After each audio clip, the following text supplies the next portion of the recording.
at Catterall, waiting on an announcement for the Josh Taylor rematch. What do you know about that? Yeah, I know as much as everybody else. I know the negotiations are ongoing, and we're looking like it's going to be early March, but there's nothing set in stone yet. I'm just fingers crossed everyone can all get it agreed and get the contract signed. Frustrating period? Of course it is. I mean, we was first mentioned about it being in November, and then it's just dragged on in December, and then there's been an issue because the Eubank fight got announced and it can't be pay-per-view, so it's just dragged on. But you know, by all accounts, we're nearly there with it now, so hopefully early March.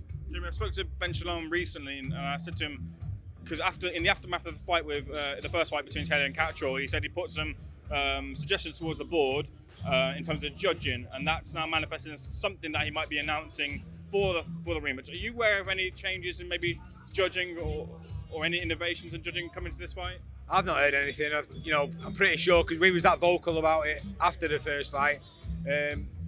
Voiced our concerns many times. I'm pretty sure we would have been informed about something or told something. So I've not heard anything. But if there is an announcement to be made and it is going to improve the scoring system, then good, because it needs improvement. You know, far too often we see cards, even if the right person wins, the cards are a mile out. You know, and not just in this country, not by any stretch of the imagination. You know, look at Teofimo Lopez at the weekend. Many people saying that fight was, really close, couldn't either way. A lot of people thinking he maybe even lost it. One of the cards was massive in his favour, seven or 8 rounds. So one massive point on the scoring, what got highlighted a lot, which I'd never even thought about before the Catterall Taylor decision, was why do we have a 10-point must system and you don't utilise those 10 points to how you could possibly use them? So for instance, Jack won big rounds against Taylor, and the couple of rounds what Taylor won, I thought he just edged him. So surely we should be in a situation where those bigger rounds, where you believe they've won by a bigger margin, even if it must be a 10-point must system, should be maybe 10-6 if it's a big round to you, and then a closer round should be 10-9. Maybe that is something that they've looked at, because I know it was spoke about a lot afterwards.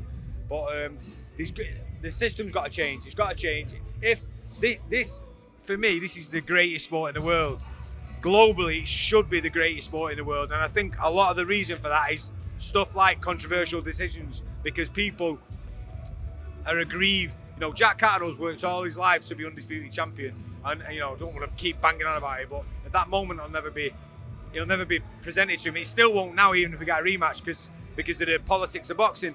And in a situation where it was a fairer scoring system, we wouldn't be having that conversation. We'd probably be talking about Jack making the first defence against Josh Taylor instead. So listen, we'll see. Hopefully they've sat down and they've used the situation, what happened, turn a negative into a positive, hopefully. Final question on judging before I move on. Hard question, so feel free to answer how you like. Are you confident in the judging coming into the rematch? I wouldn't say I was 100% confident unless something has changed in the meantime.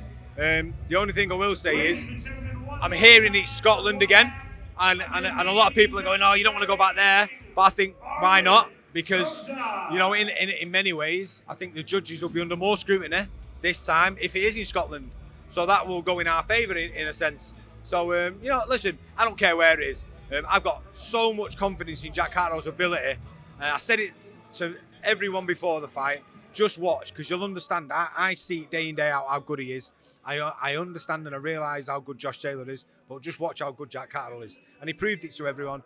And we should be here stood here talking about him making his first defence. We're not.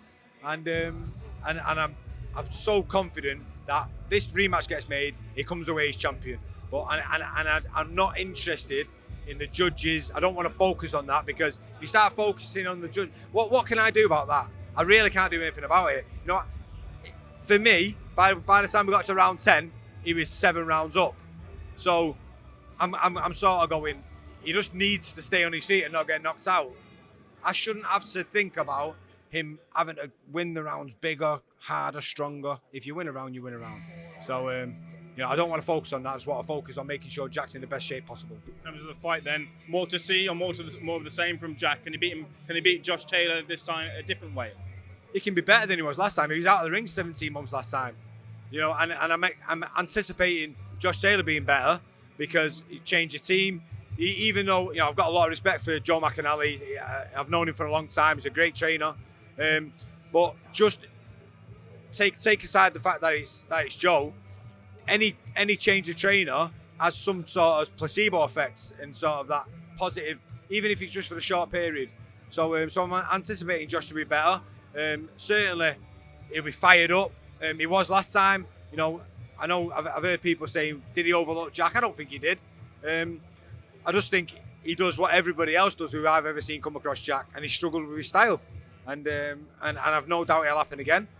Everyone sort of who's boxed him or who's sparred him always say when they watched him before and then when they get in there, it was two different things. They sort of didn't realise how good he was. So yeah, I think he's coming out party against Josh Taylor.